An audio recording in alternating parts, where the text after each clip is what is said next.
Persoalan terkait iPhone 16 di Indonesia semakin pelik setelah DPR RI melalui Komisi 6 meminta pemerintah memblokir semua produk Apple di Indonesia.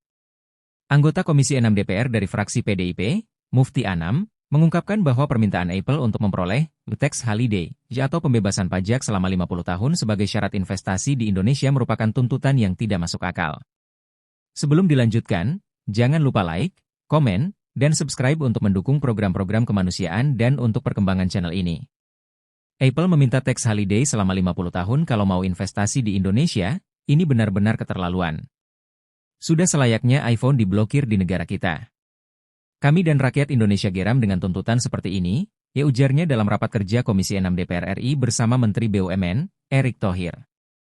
Menurut Mufti Anam, perusahaan yang dipimpin Tim Cook ini seharusnya lebih menghargai keuntungan besar yang sudah mereka peroleh dari pasar Indonesia, alih-alih meminta lebih banyak keringanan.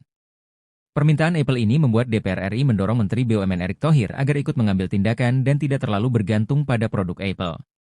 DPR RI menilai bahwa Indonesia dapat meningkatkan ketahanan teknologi dan ekonomi tanpa harus memberi tempat istimewa bagi perusahaan teknologi asing yang meminta perlakuan khusus. Selain masalah pajak, Menteri Perindustrian RI Agus Gumiwang Kartasasmita menambahkan bahwa larangan penjualan iPhone 16 di Indonesia juga disebabkan oleh ketidakpatuhan Apple dalam memenuhi persyaratan tingkat komponen dalam negeri atau TKDN, syarat yang harus dipenuhi untuk bisa melakukan impor produk elektronik.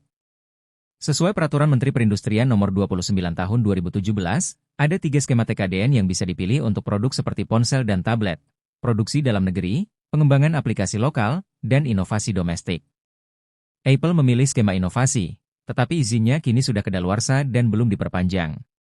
Selain itu, Apple juga belum memenuhi seluruh komitmen investasinya.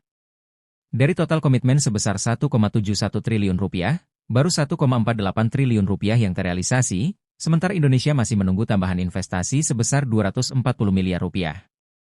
Kasus iPhone 16 yang ditahan di Indonesia ini mendapat sorotan internasional. Media besar seperti Fortune menulis tentang isu ini dengan judul, Apple Blocked from Selling iPhone 16 Models in Indonesia. Media lainnya, The Register dan Apple Insider, juga menyoroti ketidakpatuhan Apple dalam memenuhi janji investasi dan persyaratan TKDN. Situasi ini semakin memperlihatkan ketegasan pemerintah Indonesia dalam melindungi industri domestik dan memastikan kepatuhan terhadap aturan yang berlaku, khususnya bagi perusahaan multinasional yang ingin mendapatkan keuntungan besar dari pasar Indonesia. Bagi Apple, situasi ini bisa menjadi tantangan dalam mempertahankan pangsa pasarnya di Indonesia, salah satu pasar yang terus berkembang di Asia Tenggara.